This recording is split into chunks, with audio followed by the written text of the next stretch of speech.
काढून घेतलं एका झटक्यात मिठासहित, पाणी बिनी सगळं. या मग जेवण करायला. आता मरणाची भूक लागली मला. ते बनवेल आहे मस्त चटणीचं मटण आणि भाकरी. आणि हे रात्रीची पोळी उरलेलं आहे. कुत्र्याला टाकतो म्हणलं, पण कुत्रं काही दिसलंच नाही आज गेटजवळ. आतीच बसेल मी कवाची, म्हणजे कामधंदे चालू आहेत, बाहेर जाय घरात ये, पण कुत्रं काही दिसलं नाही. येईनच संध्याकाळलो, काही टेन्शन नाही, त्याच्यासाठीच ठेवून देतो मी. नाही तर मग बैल आहे, बैल तर खातेच. आणि जेवण करायसाठी आहे मस्त हिरवा कांदा, मेथीची भाजी आणि मस्त हिरव्या मिरच्याच्या चटणीचं केलं मटण सुक्क. हिरवा कांदा निंबू असल्यावर तर लय एक नंबर लागते मटण आणि भाकरी. या मग घेतो आता जेवण करून. मी वाट नाही पाहत कोणाची, कारण मला लय भूक लागली आता. लेकरं शाळेतून आले होते, जेवायला बसली होती. तर आज लेकरं शाळेतून येऊन चालले शाळेत डबल जेवण करून. एकदम एक नंबर झालं चटणीतलं मटण. आणि चटणीतलं मटण कसं करायचं, तुम्हाला जर रेसिपी पाहिजे असेल तर माझा लॉंग व्हिडिओ आहे. लॉंग व्हिडिओ तुम्ही सोना डोंगरे या यूट्यूब चॅनलवर पाहू शकता.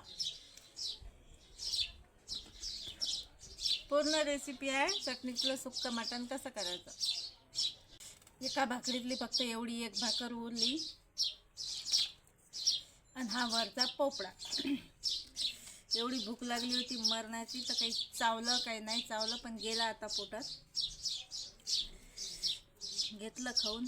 आणि भाकरचा पोपडा जो असते वरचा, असं जेवण झाल्यावर त्याला मीठ लावून खाणं मला लय आवडते. तुम्ही खाल्लीशीन कधी, नशीन खाल्ली तर एकदा खाऊन पहा. आणि मग मला कमेंटमध्ये सांगा की भाकरचा पोपडा असा मीठ लावून किती मस्त लागतो. 3 वाजले म्हणजे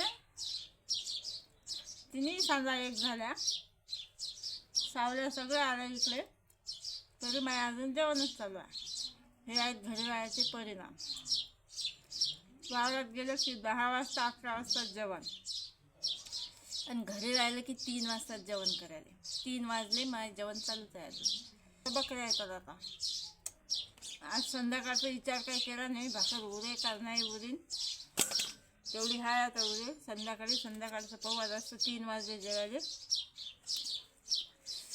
संध्याकाळी काय भूक लागणार आहे लवकर. संध्याकाळचा विचार अशासाठी नाही केला, हे पा रोज एवढं फेकून द्यावं लागते, म्हणजे कुत्र्याला टाकावं लागते किंवा ढोऱ्याला लावावं लागते. मेथीची भाजी, कांदा, निंबू ते खायचं विसरून गेले मी, एवढी भूक लागली होती आज. फक्त भाकर आणि भाजीच खाल्ली आज. केलं नसली की बरोबर चावा येते. निंबू पाहिजे, कांदा पाहिजे, मेथीची भाजी पाहिजे. आणि भूक लागेल असली की गटागट फक्त भाजी आणि भाकरच जाते. घरात येतातच बकरं, ते लेकरं चालले शाळेतून. वापस जेवण करायला 1 घंट्याची सुट्टी असते त्याला. आता जर असं की इकडे तिकडे नाही करत, केसायला तेल नाही लावत, तर बकऱ्या येतात घरी. गेला दिवस.